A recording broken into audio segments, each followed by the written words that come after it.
Kegiatan yang berhubungan dengan kualitas adalah kegiatan yang dilakukan karena mungkin atau telah terdapat kualitas yang buruk. Biaya-biaya untuk melakukan kegiatan-kegiatan tersebut disebut biaya kualitas. Jadi, biaya kualitas adalah biaya yang ditimbul karena mungkin atau telah terdapat produk yang memburuk kualitasnya.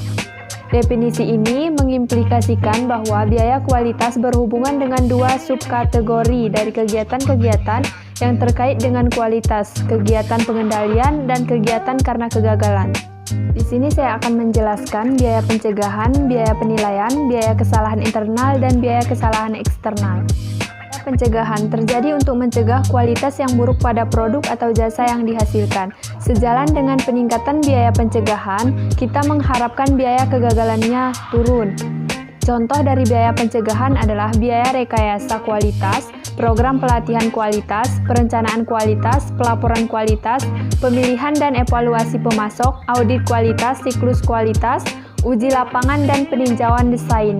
Biaya penilaian terjadi untuk menentukan apakah produk dan jasa telah sesuai dengan persyaratan atau kebutuhan pelanggan. Contoh biaya ini termasuk biaya pemeriksaan dan pengujian bahan baku, pemeriksaan kemasan, pengawasan kegiatan penilaian, penerimaan produk, penerimaan proses, peralatan pengukuran atau pemeriksaan dan pengujian, dan pengesahan dari pihak luar. Dua dari istilah-istilah tersebut membutuhkan penjelasan lebih lanjut. Penerimaan produk atau product acceptance meliputi pengambilan sampel dari batch barang jadi untuk menentukan apakah telah memenuhi standar kualitasnya, bisa memenuhi produk diterima. Penerimaan proses atau process acceptance meliputi penarikan sampel barang dalam proses untuk mengetahui apakah prosesnya berada dalam kendali dan memproduksi barang tanpa cacat.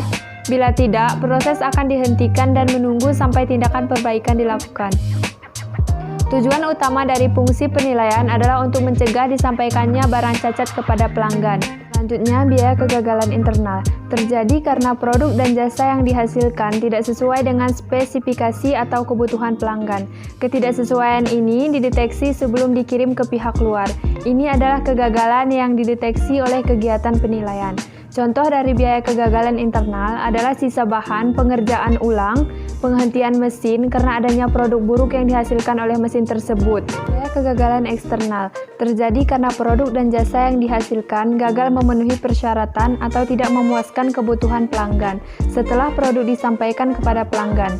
Dari semua biaya-biaya kualitas, kategori biaya ini dapat menjadi yang paling merugikan. Biaya penarikan produk dari pasar, misalnya, mencapai ratusan juta dolar. Contoh lainnya termasuk biaya kehilangan penjualan karena kinerja produk yang buruk serta return dan potongan penjualan.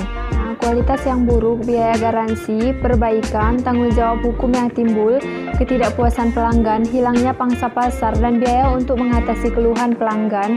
Biaya kegagalan eksternal seperti juga biaya kegagalan internal, hilang jika tidak ada produk yang cacat. Pengukuran produktivitas adalah penilaian kuantitatif atas perubahan produktivitas. Tujuan dari pengukuran ini adalah untuk menilai apakah efisiensi produk telah meningkat atau menurun. Pengukuran produktivitas total. Pengukuran produktivitas dari seluruh input disebut pengukuran produktivitas total. Pengukuran produktivitas total dapat didefinisikan sebagai pemokusan perhatian pada beberapa input yang secara total menunjukkan keberhasilan perusahaan. Pengukuran profit produktivitas. Pengukuran profit menyediakan serangkaian atau sebuah vektor ukuran operasional parsial yang berbeda dan terpisah. Profit dapat dibandingkan dari waktu ke waktu untuk memberikan informasi mengenai perubahan produktivitas. Di kesimpulannya, meningkatkan kualitas akan meningkatkan produktivitas, begitu pula sebaliknya. Karena sebagian besar peningkatan kualitas mengurangi jumlah sumber daya yang digunakan untuk memproduksi dan menjual output perusahaan, maka produktivitas akan meningkat. Peningkatan kualitas biasanya akan tercermin dalam ukuran produktivitas. Namun, dimungkinkan suatu kondisi perusahaan menghasilkan produk yang hanya memiliki sedikit kerusakan atau tidak ada cacat sama sekali tetapi memiliki proses yang tidak efisien.